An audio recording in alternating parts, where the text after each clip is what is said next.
नमस्कार। आज हम बात करने जा रहे हैं डॉक्टर रायचंद से। रायचंद जी हमारे साथ हैं और हम उनसे कुछ सवाल करेंगे और उनके बारे में बेहतर यही होगा कि वो खुद बताएं। तो रायचंद जी, आज के हमारे इस प्रोग्राम में आपका स्वागत है। पहले तो हम आप दर्शकों को ये बताइए कि आप काम क्या करते हैं। आप ये बात मुझसे इसलिए पूछ रहे हैं जिससे कि आप ये डिसाइड कर पाए कि मैं जो हूँ वो मतलब कितनी आप मुझे इज्जत देंगे इस शो पे। नहीं, कोई बात नहीं। देखिए, मैं एडवाइज़र हूँ। अच्छा, तो आप एडवाइज़र हैं। किसके एडवाइज़र हैं? एडवाइज़र हूँ मैं प्रधानमंत्री जी का। इसी तरह से मैं क्रिकेट टीम के बहुत से खिलाड़ियों का एडवाइज़र हूँ और बहुत से फिल्म सेलिब्रिटीज़ का एडवाइज़र हूँ। ओहो, तो आप तो काफ़ी बड़े बड़े लोगों को एडवाइस करते हैं। तो आप कैसे समय निकालते हैं? ये लोग जिनके नाम आप बता रहे हैं, ये इतना दूर दूर रहते हैं और नहीं, वो ऐसी कोई बड़ी बात नहीं है कि जो है वो मुझको हर जगह जाना ही पड़ता है। बस बैठे बैठे मोबाइल पे एडवाइस कर देता हूँ। ओह, वेरी गुड, वेरी गुड। तो आप घर बैठे बैठे ही सबको सब तरीके की एडवाइस कर लेते हैं। तो आपको ये सॉरी टू आस्क यू कि क्या कोई सैलरी वगैरह भी मिलती है? नहीं, देखिए, मैं आपको एडवाइस करने का क्या है, मेरी एडवाइस है जिस तरह से लोगों को फ़ायदे होते हैं जो मैं कमरे में बैठे बैठे करता हूँ, उसका आपको अंदाज़ा नहीं है। तो ये तो आप बहुत भलाई का काम कर रहे हैं। अच्छा, ये आपने आप डॉक्टर आपके नाम के लिखा हुआ मैंने देखा, तो क्या आप मेडिकल डॉक्टर हैं या पीएचडी हैं या मतलब किस क्षेत्र में आपने महारत हासिल की? देखिए, मैंने 3 इंटरनेशनल यूनिवर्सिटी से पीएचडी की।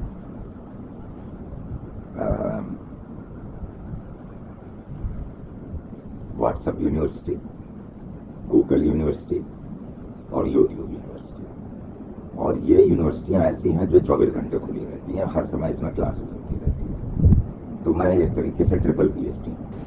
अरे वाह, ये तो भाई आपने बहुत अच्छा बताया।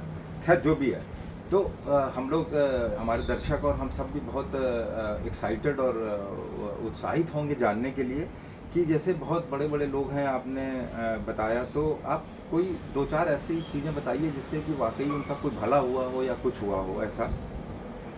अब देखिए, जैसे कि मैंने ये आपको याद है 19 अक्टूबर को जो है वो बांग्लादेश और इंडिया का मैच था और मैं सभी की तरह मैं भी देख रहा था। मैंने फोन उठाया, मैंने कहा भाई देखो, कोहली नहीं, कोहली को डायरेक्ट नहीं बात होती है, वो तो जो पानी पिलाने वाले जाते हैं ना, जब बीच बीच में ब्रेक होते हैं तो मैं उनसे मैसेज करवा देता हूँ। इस तरह से जहाँ पे डायरेक्ट मेरी बात नहीं हो पाती है तो वो तरीके तो निकल ही आते हैं। तो मैंने कहा देखो भाई, अभी 12-15 ओवर बाकी हैं, तुम्हारी सेंचुरी होने वाली है।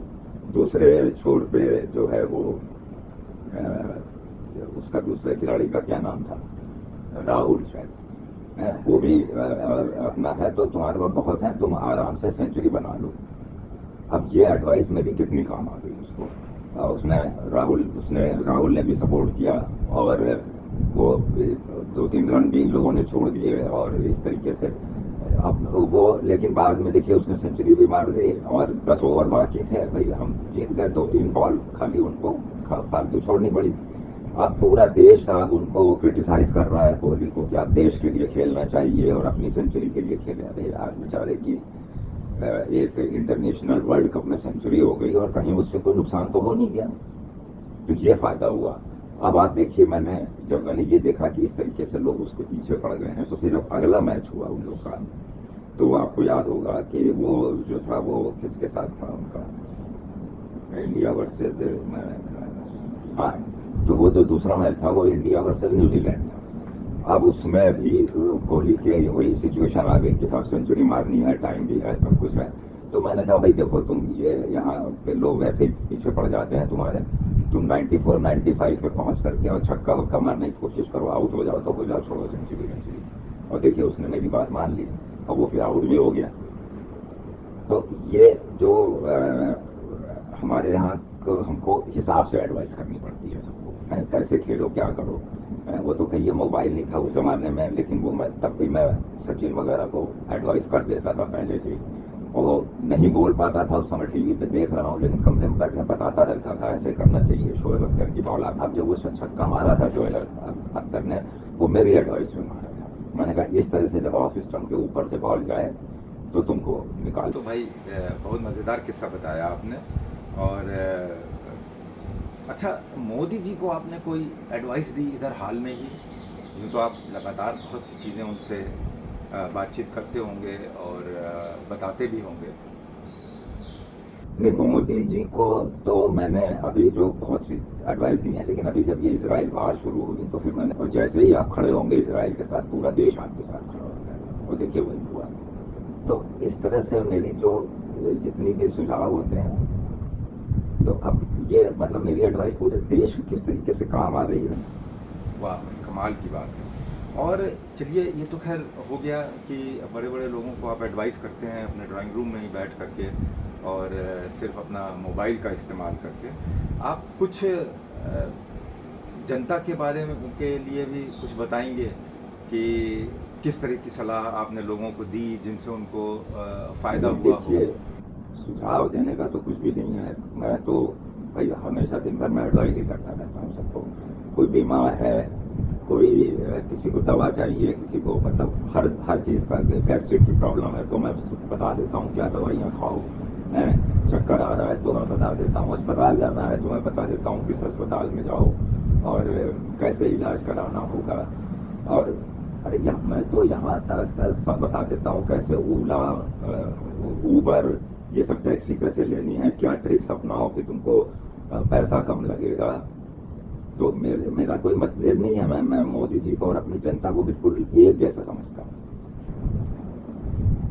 अस्पताल क्या, बच्चों को क्या सब्जेक्ट दिलवाने हैं, इंजीनियरिंग करानी है कि डॉक्टर बनाना है, सबको मैं सारा दिन यही काम करता रहता हूँ, सबको फायदा होता है इससे। मैं बिल्कुल जिसको भी फ्री और फ्री एडवाइस होती है। नहीं, एडवाइस का तो ये है कि चाहे दारू पीनी हो, चाहे सिगरेट पीनी हो, चाहे कुछ भी करना हो, मैं मतलब हर चीज़, देखिए कुछ नहीं, यूनिवर्सिटी हमारी खुली हुई है, मान लीजिए इत्तेफाक से मुझे कोई प्रॉब्लम नहीं भी समझ में आ रही है, तो उस समय क्या है बस कि मतलब व्हाट्सएप खोला, यूट्यूब खोला और फेसबुक खोलिए, गूगल खोलिए और अपना फटाफट 2 मिनट में बता दीजिए कि ऐसे करना है तुमको। अब बहुत तरीके की चीज़ें आती रहती हैं, कहीं पे कोई बताता है डॉक्टर की साहब जो है वो आपको यूट्यूब पे ही है, कोई बताता है बादाम खाना चाहिए, कोई कहता है नहीं खाना चाहिए। अब वहाँ पर ऐसे कुछ होता है, मैं एडवाइस दे देता हूँ कि भाई तुमको ऐसे करना चाहिए। का आपसे परिचय प्राप्त करके, और हम ये उम्मीद कर रहे हैं कि आप इसी तरह से अपनी एडवाइस सबको देते रहेंगे और लोग आपसे लाभान्वित होते रहेंगे। नहीं, मुझे भी बहुत खुशी हुई आपसे मिलकर, और मैं चाहूँगा कि आप नियमित रूप से मुझको अपने शो पे बुलाएं और इसी तरीके के कोई खास कोई भी प्रकरण हो, कोई भी समस्या हो तो उसके ऊपर हम लोग चर्चा करें। बहुत बहुत धन्यवाद सर आपका हमसे बातचीत करने के लिए, और हमें उम्मीद है कि आप ऐसे ही हमेशा लोगों को प्रेरित करते रहेंगे, उनको एडवाइस देते रहेंगे, जिससे कि हमारे देश की सारी जनता लाभान्वित होती रहेगी। Thank you.